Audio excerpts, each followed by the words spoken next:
Social media की कमाई पर मजीद टैक्स देना होगा। कंटेंट बनाने वाले वो सारे लोग जिनकी माहाना इनकम 50,000 से ₹1 भी ज्यादा होगी, उनके अकाउंट से 5% टैक्स ऑटोमेटिक कट जाएगा। गुज़िश्ता चंद सालों में पूरी दुनिया की तरह पाकिस्तान में भी सोशल मीडिया कंटेंट बनाने वालों की तादाद बहुत तेजी से बढ़ी है और इसकी सबसे बुनियादी वजह इस सेक्टर से होने वाली अच्छी इनकम है। लेकिन अब इस कमाई में 5% की कटौती होने जा रही है, यानी 1 लाख कमाने वाला अब 95,000 ही कमा पाएगा। सेनेट की कायमा कमेटी बराए खजाना ने फाइनेंस बिल 2026-27 के जायजे के दौरान सोशल मीडिया से हासिल होने वाली इनकम पर 5% विद होल्डिंग टैक्स इंपोज करने की तजवीज़ मंजूर कर ली है।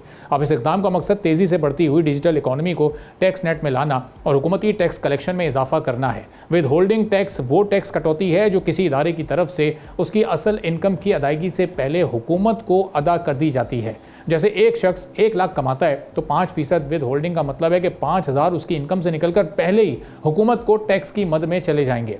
फेडरल बोर्ड ऑफ रेवेन्यू के मुताबिक सालाना 6 लाख रुपए तक सोशल मीडिया इनकम पर टैक्स नहीं होगा। 6 लाख से 12 लाख रुपए तक की इनकम पर 5% टैक्स होगा, जबकि इससे ज़्यादा इनकम मौजूदा टैक्स निज़ाम के तहत ज़ेरे गौर आएगी। अब इस वक्त भी पाकिस्तान में सोशल मीडिया क्रिएटर 7 से 14% with holding tax Pakistani companies की ब्रांडिंग पर अदा कर रहे हैं। 16 से 66% यूट्यूब पर RPM बेस्ड व्यूज़ पर टैक्स लागू है। इसके अलावा क्वार्टरली एडवांस टैक्स की अदायगी और अब 5% विद होल्डिंग टैक्स के बाद बैंक से रकम निकालने पर भी बैंक फीस अदा करनी पड़ती है।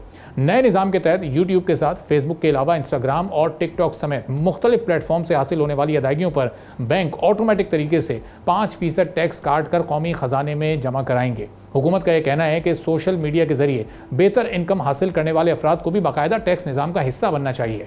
फेडरल बजट 2026-27 में सोशल मीडिया इनकम पर 5% विद होल्डिंग टैक्स की मंजूरी के बाद एक्सपर्ट्स ने खबरदार किया है कि यह इकदाम पाकिस्तान की तेज़ी से बढ़ती हुई क्रिएटर इकोनॉमी की इन्वेस्टमेंट और कंटेंट के मेयार पर असरअंदाज भी हो सकता है। अगर 6 लाख रुपए सालाना इनकम तक एग्जेम्पशन दिया गया है, लेकिन बड़े और दरमियानी दर्जे के क्रिएटर्स के लिए एक्सपेंसेस को FBR की जानिब से महदूद करना एक बड़ा अहम मसला है। प्रपोज फ्रेमवर्क के तहत क्रिएटर्स को इनकम के मुकाबले में ज़्यादा से ज़्यादा 30% एक्सपेंसेस जाहिर करने की इजाज़त दी जाएगी। अब एक्सपर्ट्स के मुताबिक प्रोफेशनल लेवल पर काम करने वाले कई क्रिएटर्स के एक्चुअल एक्सपेंसेस इससे भी ज़्यादा होते हैं, जिनके कैमरे के अलावा लाइटिंग का खर्चा है, एडिटिंग के साथ साथ ट्रैवलिंग और फिर मुख्तलिफ सॉफ्टवेयर्स के साथ इंटरनेट का इस्तेमाल और प्रोडक्शन टीम के एक्सपेंसेस भी शामिल होते हैं। अब इस सूरत हाल में एक्सपेंसेस का एक हिस्सा टैक्स मकासद के लिए काबिल कबूल ना होने पर काबिल टैक्स इनकम बढ़ जाएगी, जिससे क्रिएटर्स के पास दोबारा इन्वेस्टमेंट के लिए कम रकम बचेगी। इसका बराह रास्त असर नए इक्विपमेंट की खरीदारी के साथ वीडियो मेयार और एडिटिंग के साथ नए कंटेंट की तैयारी पर भी पड़ सकता है। अब ये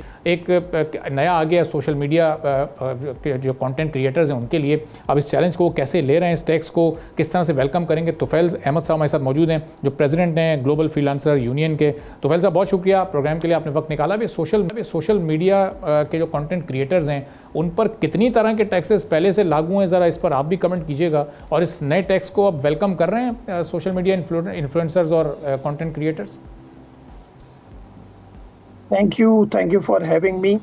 देखें, कंटेंट क्रिएटर, मैं एक ऐसे कंटेंट क्रिएटर को जानता हूँ कराची बेस्ड, जो अपना कंटेंट बनाते हुए जिसका एक हेफ्टी अमाउंट का, एक बहुत बड़ी अमाउंट का गैजेट जो है वो छिन गया, चोरी हो गया, छिन गया रास्ते से। तो मैं समझता हूँ जो टैक्स है जो गवर्नमेंट इस पे लगा रही है, एक चैलेंज होगा गवर्नमेंट को कि मुझे नहीं पता कोई एसोसिएशन या कोई इदारा ऐसा है, भले वो गवर्नमेंट का हो प्राइवेट का हो, जिसमें कंटेंट क्रिएटर्स रजिस्टर्ड हो। तो चैलेंज टैक्स लगाना नहीं है, बल्कि ये है कि बेनिफिट्स क्या देना है। अब जैसे कि बहुत सारे मुल्कों में, दुनिया में ऐसा होता है, कंटेंट क्रिएटर्स का हेडक्वार्टर बनता है, हब बनता है, जिसमें कंटेंट क्रिएटर्स को मराहत दिए जाते हैं, बेनिफिट दिए जाते हैं। तो टैक्स, तो इनकम पे टैक्स लगना चाहिए। आप 0.25 जैसे आपने फ्रीलांसर्स पे टैक्स लगाया हुआ है, और 2029 तक उसको एक्सटेंड भी किया है, जिस पे हम बहुत खुश हैं और गवर्नमेंट का शुक्रिया भी अदा करते हैं। बट कंटेंट क्रिएटर, मैं खुद भी एक कंटेंट क्रिएटर हूँ, तो हमें ये देखना है कि हमें बेनिफिट्स क्या दिए जाएंगे अगर कोई टैक्स इस पे लागू होता है, और इसको मेजर कैसे किया जाएगा। बहुत सारे प्लेटफॉर्म ऐसे हैं जिसमें डायरेक्टली अर्निंग नहीं होती, जैसे लिंक्डइन एक प्लेटफॉर्म है जिसका मैं खुद एक्सपर्ट हूँ, बट वहाँ पे डायरेक्टली अर्निंग हमारी नहीं होती, वहाँ ब्रांड पार्टनरशिप्स होती हैं। अब दुबई जैसे मुल्क के अंदर ब्रांड पार्टनरशिप्स पे उन्होंने इन्फ्लुएंसर्स लाइसेंस मुतारिफ करवाया है, जिस पे वो गोल्डन वीज़ा देते हैं, जिस पे वो दूसरे बेनिफिट्स देते हैं, पॉडकास्ट स्टूडियो बना के देते हैं, आप फ्री ऑफ कॉस्ट इस्तेमाल करें, और यूट्यूब की वर्कशॉप्स कराते हैं, और फिर ऑब्वियसली वो लाइसेंस की फ़ीस भी ले रहे हैं। तो उसी तरह मैं समझता हूँ अगर गवर्नमेंट इस पे टैक्स लगा रही है और रेवेन्यू का सोचती है, तो उसको साथ साथ बेनिफिट्स, वैल्यू भी देने चाहिए कंटेंट क्रिएटर को, स्पेशली गैजेट्स की, इंश्योरेंस हो गई, सिक्योरिटी हो गई, इंफ्रास्ट्रक्चर हो गया। हमें भी इस तरह के कंटेंट क्रिएटर्स के हेडक्वार्टर बना के दिए जाएं, जो हमारे टिकटॉकर्स हैं, यूट्यूबर्स हैं, जो अच्छा एजुकेशनल कंटेंट प्रोवाइड कर रहे हैं, उन लोगों को बेनिफिट दिए जाएं, तो टैक्स बिल्कुल लगाएं। सही। अच्छा, अब ये तोवेल साहब ज़ाहिर है तो पूरी एक डिजिटल ही है, इसकी सारी इकोनॉमी, जो सोशल मीडिया इन्फ्लुएंसर्स हैं, कंटेंट क्रिएटर्स हैं, इन सब की, और हम देखते हैं कि बड़े चैलेंज रहते हैं हुकूमत को दूसरे एंड पर कैश इकोनॉमी को कैसे डिजिटाइज़ करना है। तो यहाँ पर क्या परसेंटेज थोड़ी सी कम रखकर थोड़ा सा एक सपोर्टिव एक्ट दिखाना चाहिए था कंटेंट क्रिएटर्स के लिए, क्योंकि हमें देख रहे हैं कि 6 फिगर्स वाले पर इनिशियली 5% का टैक्स, तो ये थोड़ा सा हायर साइड पर है, इसको थोड़ा कम रखकर थोड़ा सा रिलीफ दिया जा सकता था। बिल्कुल रिलीफ दिया जा सकता है इस पे, और जैसा कि मैंने पहले भी कहा कि देखें, अगर आप अच्छे बेनिफिट्स देंगे तो शायद कंटेंट क्रिएटर्स, यूट्यूबर्स आपके पास खुद आए रजिस्टर्ड करवाने और टैक्स देने।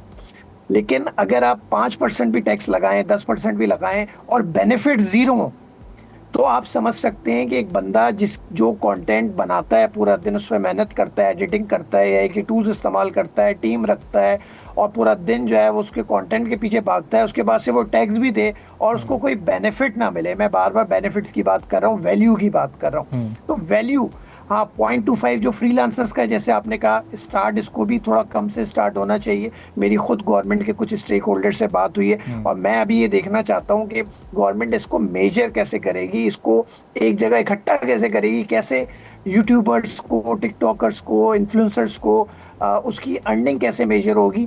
क्या पाकिस्तान में जितनी इनकम आ रही है रेमिटेंस की फॉर्म में, फ्रीलांसर इनकम की फॉर्म में और मोनेटाइजेशन की फॉर्म में, इसकी categorization State Bank of Pakistan के साथ कैसे होगी? क्योंकि एक नुकता ये है कि जब ये कंटेंट क्रिएशन शुरू होती है, किसी को आइडिया आता है, कोई अपना काम शुरू करता है, तो वो मोनेटाइजेशन तक जाते जाते कुछ लोगों को बहुत लंबा अरसा लग जाता है, और आपके कॉस्ट और एक्सपेंसेस तो डे 1 से खर्च होना शुरू हो जाते हैं, वहीं से आपकी कॉस्ट स्टार्ट हो जाती है। और जब आप मोनेटाइज होंगे, अमाउंट अभी आपका आया होगा नहीं, गवर्नमेंट के 5% पैसे पहले ही कट जाएंगे, तो यह जो इनिशियल स्टार्टअप्स हैं उनको थोड़ा सा एक लेवरेज देना चाहिए था कि कुछ अरसे तक उनको इससे एग्जेम्प्ट रखा जाता, जो ऑलरेडी एग्जिस्टिंग, जिनकी मोनेटाइजेशन को साल, 2 साल, 3 साल हो चुके हैं, उन पर इसका नफाज पहले किया जाता।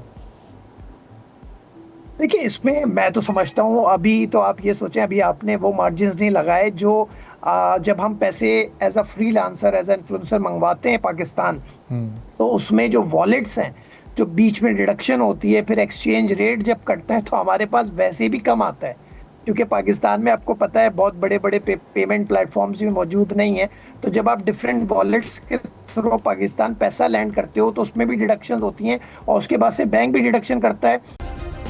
सब्सक्राइब करें और बेल दबाएं ताकि कोई खबर रह न जाए।